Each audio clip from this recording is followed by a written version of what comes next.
Hello! The 23rd episode of IBDMAR, the official podcast of the Brazilian Institute for the Law of the Sea, is starting.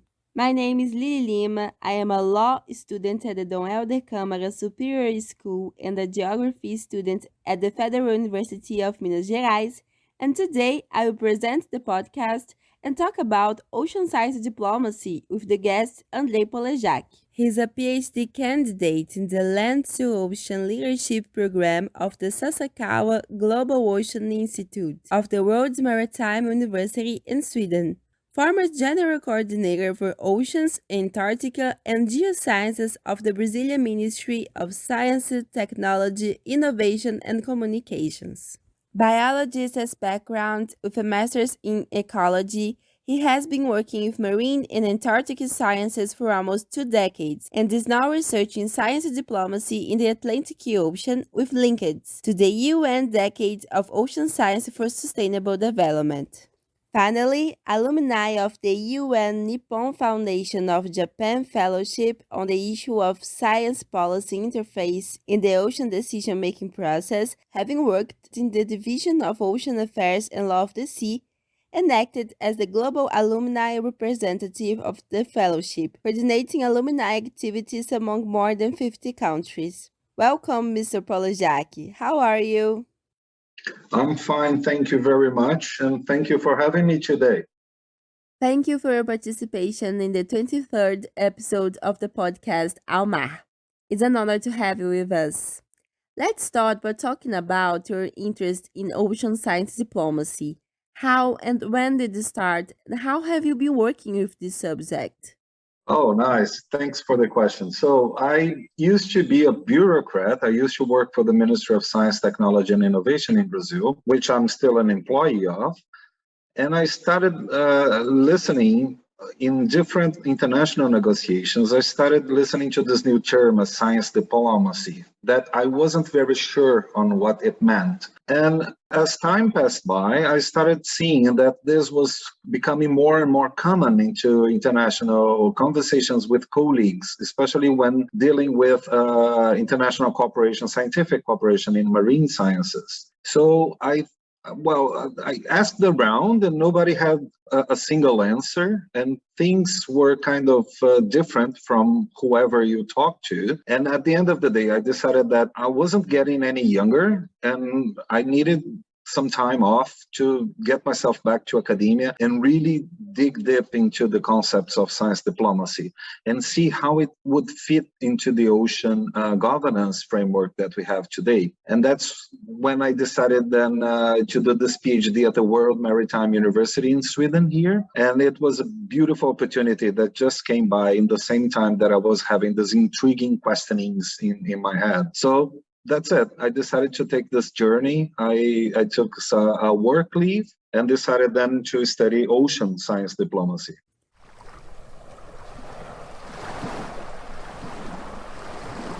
Awesome. Thank you for sharing your experience with the IBDMAR audience. And each guest has a perspective on the law of the sea and the ocean itself. You're a biologist and you've been researching and working with ocean science diplomacy, which makes your perspective even more interesting. Since I asked this question for all those interviewed, I must ask you, for you, what is law of the sea? What does the ocean mean to you? Well, that's a tricky one, huh? Those are actually two questions because the ocean has different meanings for me. I am a biologist, but I am a land biologist, or I used to be a land biologist. So I used to work with the Cerrado, the Brazilian savanna biome, and that was my life because I was raised and educated in Brasilia. But the first time that I got into the public service, that I worked for the CNPq, our National Science Foundation. My first day there, I started working with the Antarctic program, and with that, with ocean sciences as well. And it happens to all of us. It's like a mosquito bite. You just get infected by it and you can't leave anymore. So it's so intriguing and so complicated and so passionate at the same time. So the ocean became the central thing of my life. Of course, I do have a lot of individual emotional connectedness to the ocean, but I mean, in professional ways, the ocean has been shaping my career for the past 20 years. But then what is the law of the sea for me? It's a complete mess, because the United Nations Convention on the Law of the Sea, it's a very intriguing and complex system that was negotiated over a long time, and many commitments and compromises were done so we could have the convention in itself. So law of the sea for me, it's extremely transdisciplinary, because it does link beautifully to science, to research, from hard and social sciences to international relations, to social phenomena from social studies. And it is, of course, a legal instrument. So it has all the legal scholarship around it. So this confusion, this complexity of many fields coming together, for me, it's the law of the sea. I know I'm supposed to say that law of the sea is the discipline that states the rights and obligation of state members of the UN Convention of the Law of the Sea. But, I think that it's much more than that. I think the law of the sea, it's actually where multiple stakeholders meet and have to decide upon things that many times they have not a clue on what they are deciding about. There's so much uncertainty for us to navigate in that. So that's the beauty of it. That's law of the sea for me. And it's dependent on science. And I love to say that to lawyers. Very, very interesting perspective. Thank you so much for sharing with us.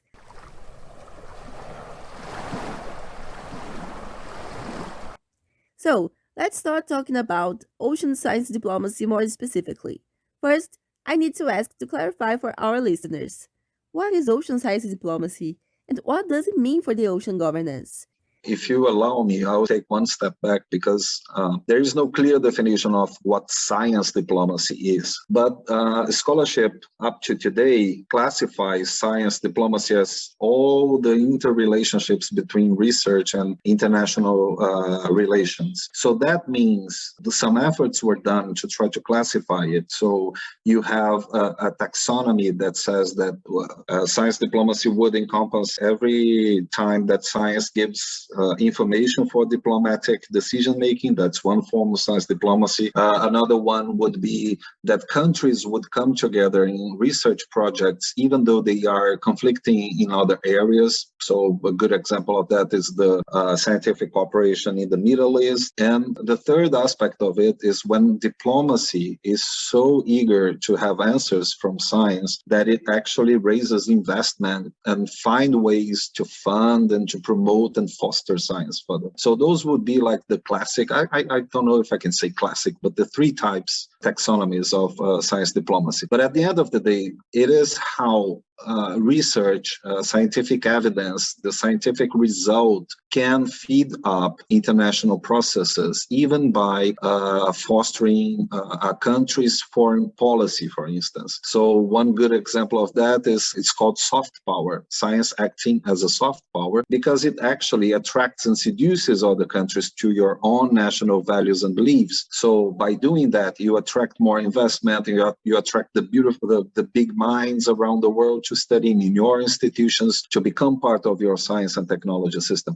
So it's still very confusing on what science diplomacy exactly is, but it encompasses all of those aspects that I just said. So it was a surprise for me that nobody has did like a taxonomy for how science diplomacy would be important for the ocean. And there were some papers that were relating especially to the newly implementing agreement that is being negotiated under the Convention of the Law of the Sea, the BBMJ, the Biodiversity Beyond National Jurisdiction. So there's a lot about that. There's a lot about the Antarctic Treaty as well, as how science was actually shaping those treaties. But there wasn't in-depth analysis of how the Convention of the Law of the Sea was impacted by science. So I found this researcher from the UK called Sam Robinson, and he had this very intriguing view on how the lack of technical capacities in the global south were actually responsible for us to have today the provisions in the convention about the area.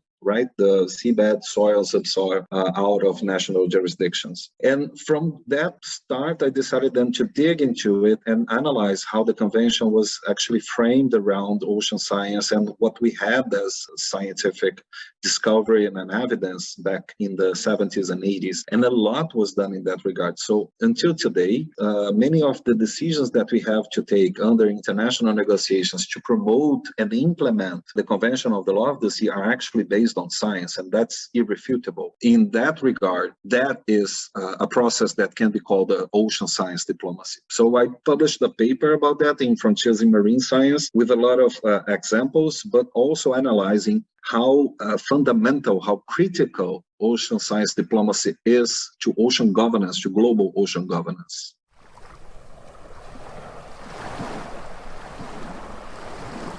In this sense, what is the relation between the United Nations Convention on the Law of the Sea and ocean science diplomacy? It seems like an obvious question, but we are not always able to clarify the importance of other areas of knowledge for the law of the sea. That is, the way in which it is built, mainly by the collaboration of an entire scientific network not offered by the international law itself. So how is ocean science diplomacy connected to the law of the sea? Well, there are many aspects of how science diplomacy and law of the sea are connected, actually. Because if you look at it, at the convention in itself, let's take one very important thing that we are dealing now, which is seabed mining, right? There's a lot of uncertainties, scientific uncertainties. We don't know much on what would happen if we started mining the seafloor. In that regard, science is also tied up because it doesn't have all the equipment necessary or the funding necessary to elucidate all the problems that maybe rise from the deep seabed mining. So in that regard, you need to have joint work between diplomats, lawyers, legal scholarship, and scientists in more broader sense to try to understand how impactful that would be to the marine environment, the seabed mining would be to the marine environment, would be to profit and the share of benefits, to equity, which is one of the main goals, I would say, from the convention, or at least it's supposed to be, and how we could be making the implementation of certain provisions of the convention that are not yet fully implemented, such as the transfer of marine technology, for instance. So not only a handful of states can actually do deep sea research or even deep sea mining, which is not something that we are actually doing right now. It's not profitable enough. And on top of that, you have the problem of the private sector, which is not bound to the law of the sea in terms of the convention, right? But their interests compose the national interest of many countries. So of course, the diplomats will be defending their foreign policy, and therefore they would be defending also their national interest, which one part of it is the private sector interest. So that is all researched under ocean science diplomacy framework. So it is, at the end of the day, all connected, because whenever you're taking science or research evidence into the negotiation of anything in the law of the sea or whatever, internet, cybersecurity, climate, you name it, it is science diplomacy. So they go very much alike, hand in hand. Excellent.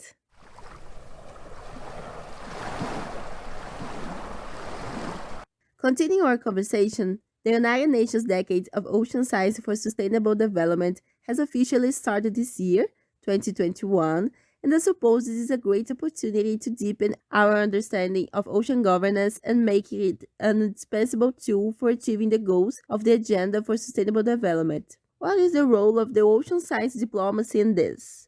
Do you see it only as a goal, or we should face the use of science to achieve sustainability as a challenge too? That's a great answer. Thank you, Lillie. And in that paper that I just mentioned, I do frame the decade as an ocean science diplomacy action in itself. because it was negotiated by diplomats with the subsidies and the evidence coming from science. So that's why it was decided to be an ocean science decade for sustainable development. It's not just ocean decade, right? So in that sense, it is an ocean science diplomacy practice in itself. Also, it was a surprise for me going through the documents from the Intergovernmental Oceanographic Commission, which is the UNESCO body entitled of running this decade, that science diplomacy is not taken as a strength or as a tool that could leverage capacities worldwide. Because one of the things that I find beauty in the science diplomacy framework is that you can actually find ways to build common grounds and bridge communities that would, in different settings, wouldn't talk to each other. So for instance, in another recent paper that I developed together with my friend Luciana Coelho, we looked into the implementation of the transfer of marine technology and marine scientific research under the Convention on the Law of the Sea, looking at how it was implemented and how impactful the lack of implementation of it is to Latin American, Caribbean countries and scientific communities there. And it is very important that we decided to frame it around science diplomacy practices, because if any of those countries were able to negotiate a provision under the convention to actually have the transfer of marine technology, it should be also an international negotiation to make it implemented and have more equity and access to marine technologies, and therefore being able to contribute to the overall global interest of understanding better the oceans for better management. So the decade in itself aims to develop the science we need for the ocean we want, but that science will have to be fed into decision-making processes, which are usually national decision-making processes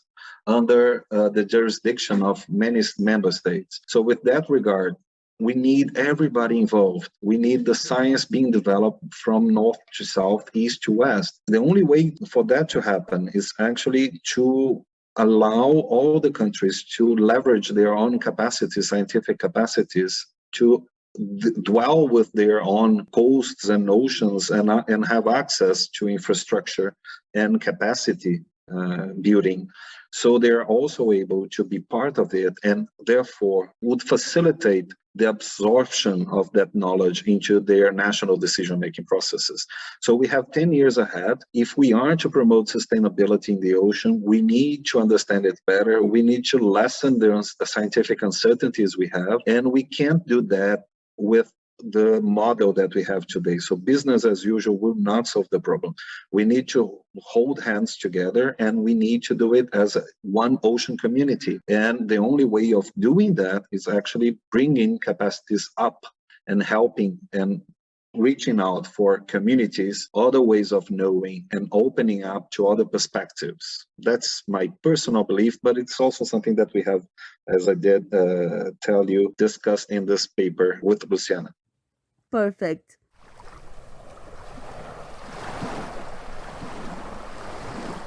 In that regard, how to deal with different interests and cultures across the globe to promote the use of science in the process of decision-making about the ocean. Is this one of the great challenges for ocean science diplomacy? What would be the main challenges in the short and long term? So I think that we need to embrace different interests and cultures. We need to embrace different realities and understand how the processes work. There isn't one size fits all solution. There isn't a way that we could just take one success example and apply it somewhere else. We need to understand the local realities. So for that, the challenge is actually to integrate traditional indigenous knowledge, political processes, countries that are democratic, countries that are not democratic. We need to understand how things work in their own realities so we can actually propose. The best way to do it is to involve local. So we need local researchers to be leaders of research projects in their own fields, in their own countries. And we need to do that in a big network that would then have the participation of researchers from hard and social and humanities. We would have the participation of health, economy, and many other disciplines that are not working together today. But that's very difficult to achieve because people are very used on working on their little boxes. And I myself have been raised as a biologist, turned into a bureaucrat, and now coming back to academia as a social scientist. I can tell you, I wouldn't recommend anyone of doing that because it's really difficult for you to change your mindset and try to absorb a different way of thinking. But we can ask, we can be humble enough to ask people how to do it, better ways to do it. And there's only one way of doing that, is building this big community. So I do believe that one of the strengths of the decade will be ocean literacy movement that aims exactly on that, raising a new ocean citizenship so we can understand together what works for me, what works for you, what are my values, what are your beliefs, and how we can compromise together on making an ocean more sustainable. So the main challenges for the ocean science diplomacy actually will be not to be closed into an academic field or not to be closed as another subfield of international relations, political sciences, whatever. It needs to be the one that actually brings more people together. So it needs to be open. It needs to be accessible. We need to be communicating better. So that's for me the main challenges that we have on the long and short term. But none of that will be possible without funding, schemes, access to technology, and so on and so forth. So that means that we need to understand how far we can go for the sake of profit, how far we can go with the consumerism behaviors that we have today. So we need to bring this up as main factors for our subsistence in this planet.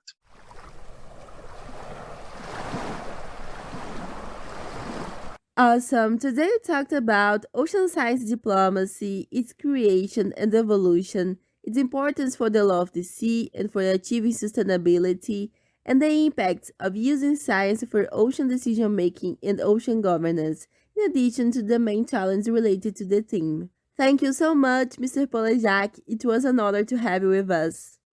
Well, I thank you, and I hope that we can actually start looking at other fields from academia, from social work, and political decision making as well. And we can embrace a bigger community. We can truly become an ocean citizenship for the next decade. And I'm available. If anyone wants to reach out, it's easy to find me. So thank you very much, Lillie, and thank you to the IBDMAR for this opportunity.